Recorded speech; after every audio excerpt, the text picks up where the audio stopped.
Let's go YouTube. It's your boy, PUBLEV Sports TV, back at y'all with another one. So, Eddie Hearn says that Dillian Whyte, he doesn't rule out a unification bout.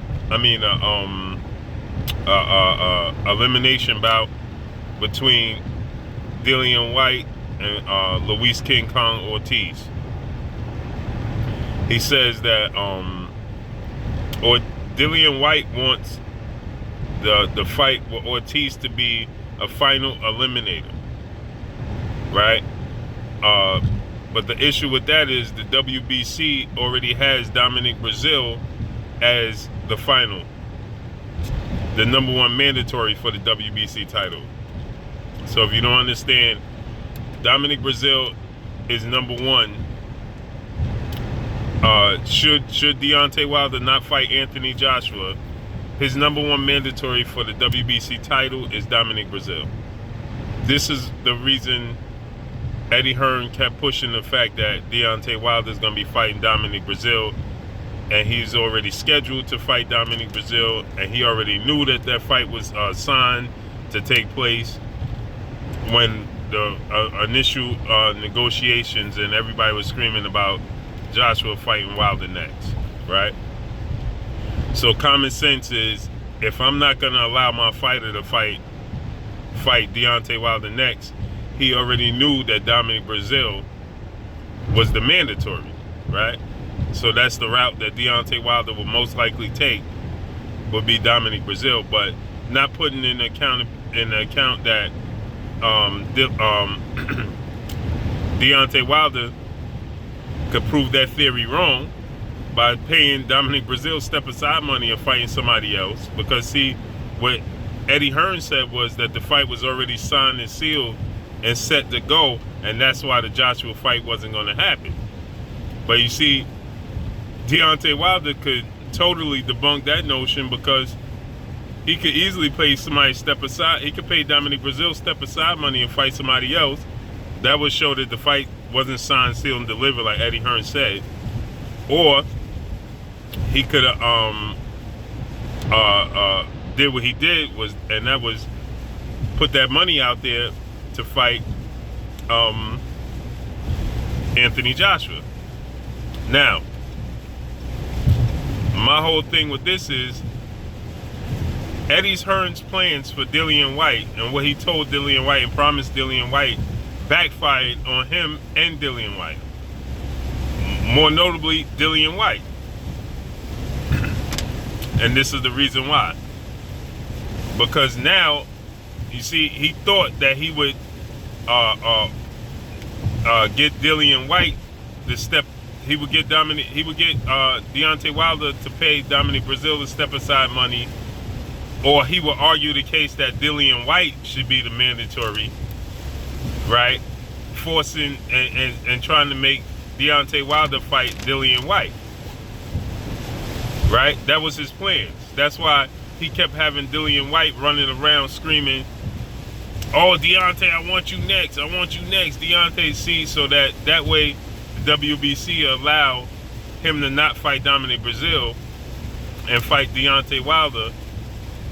And for Deontay Wilder to fight Dominic Brazil, making that a bigger fight, with Dillian Whyte running around screaming that he deserves a shot at Deontay Wilder.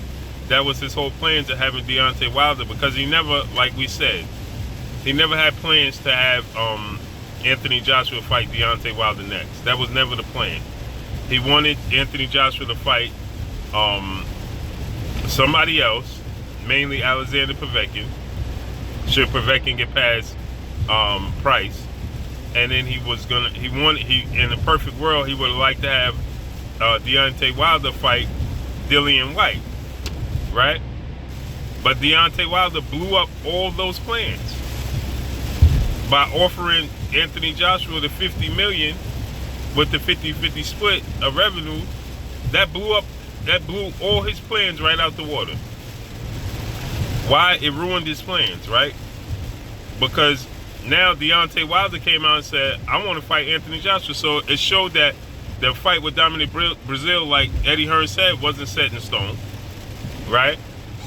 And then Deontay Wilder came out and gave Dillian Whyte an ultimatum. He said, listen, I'll fight you. I'll definitely fight you. Two things. Eddie Hearn puts Anthony Joshua in the negotiations, as he guarantees him next after I beat you. And so after he fight Dillian Whyte, he guaranteed Anthony Joshua next. And then the other scenario is you fight Luis Ortiz, you beat King Kong Ortiz, and then I'll fight you next.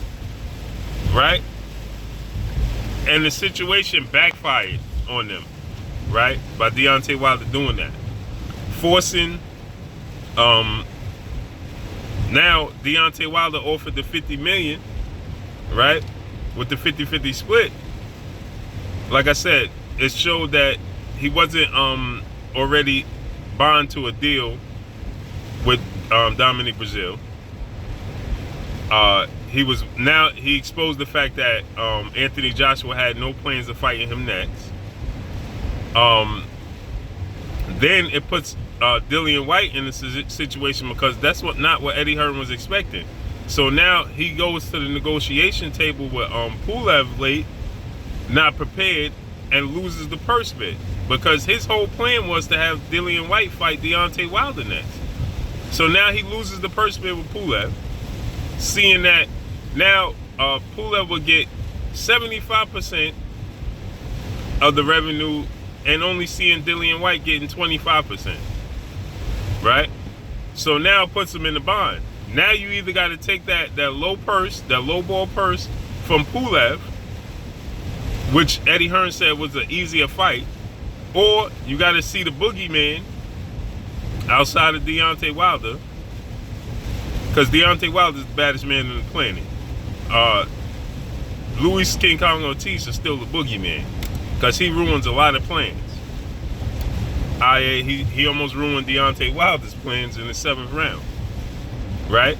So now he can face Luis Ortiz, but now he trying to jump the line. Right?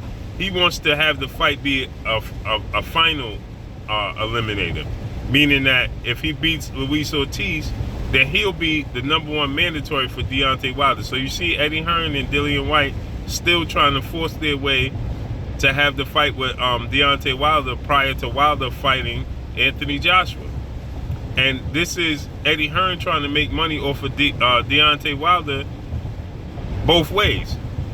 You see, he wants to get the fight. He don't believe that Dillian Whyte could beat Deontay Wilder. That's not what Eddie Hearn believes.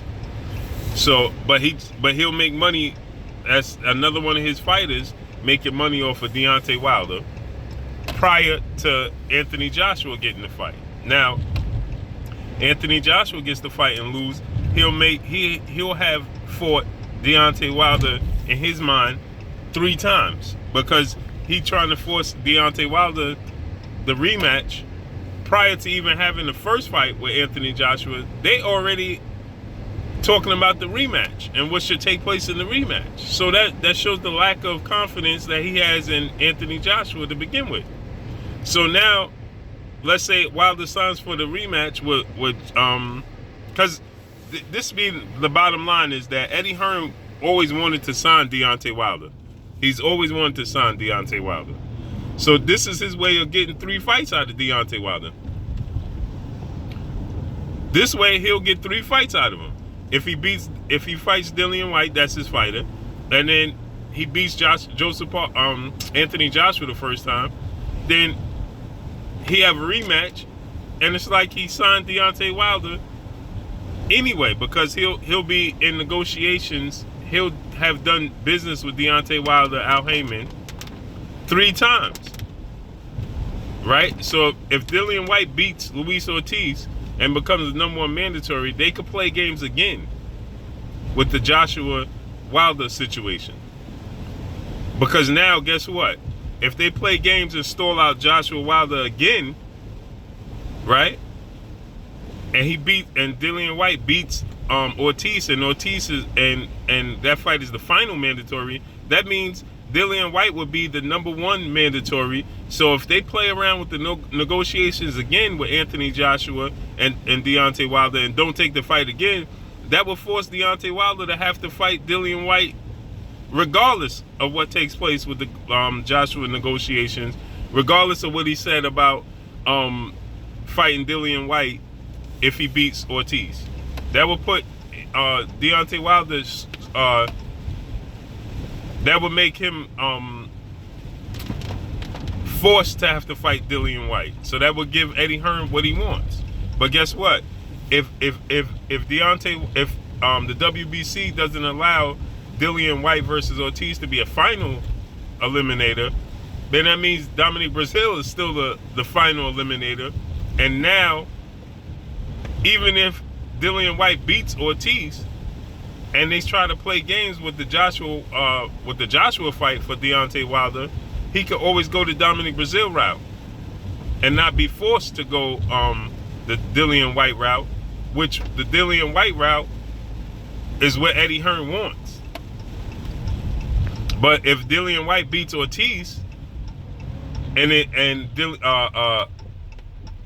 he's not the final, he's the co, so he's the runner-up. It's the second final, they call it. Then Eddie Hearn is still at Deontay Wilder's mercy. You get what I'm saying? So they want that to be a final eliminator. That way, if they feel like playing games with the Anthony Joshua fight again, they can. And Eddie Hearn will still be in a win-win situation, because now Deontay Wilder's mandatory would be Dillian Whyte. So now he would be forced to fight either Dillian Whyte or forced to fight, or he'd get the fight he wants, which is Anthony Joshua. But the person that wins in the situation would be Eddie Hearn. You see what I'm saying? But now, the thing about that is, it forces Dillian Whyte to have to take that fight with Luis King Kong Ortiz. It puts his back against the wall and forces him to fight Ortiz, because either he takes the Ortiz fight, which is the Boogeyman division, or he's forced to take the fight with PUBLEV, and then he's taking only 25% of the shares of the revenue. So it puts him in a lose-lose situation. But that's all I got for y'all. It's your boy Blue Blood Sports TV. Hate, like, comment, and subscribe. If you haven't subscribed, hit the subscribe button, hit the like button, hit the bell icon to get all new notifications. Follow me on Instagram at Blue Blood Sports TV. Y'all already know what it is, man. Shout out to the whole LDBC, man. Shout out to New Media. Shout out to Black Media Row. Y'all already know what it is, man. It's your boy Blue. Drop a comment in the comment section. Let me know what y'all think about the situation. That's all I got for y'all. Peace.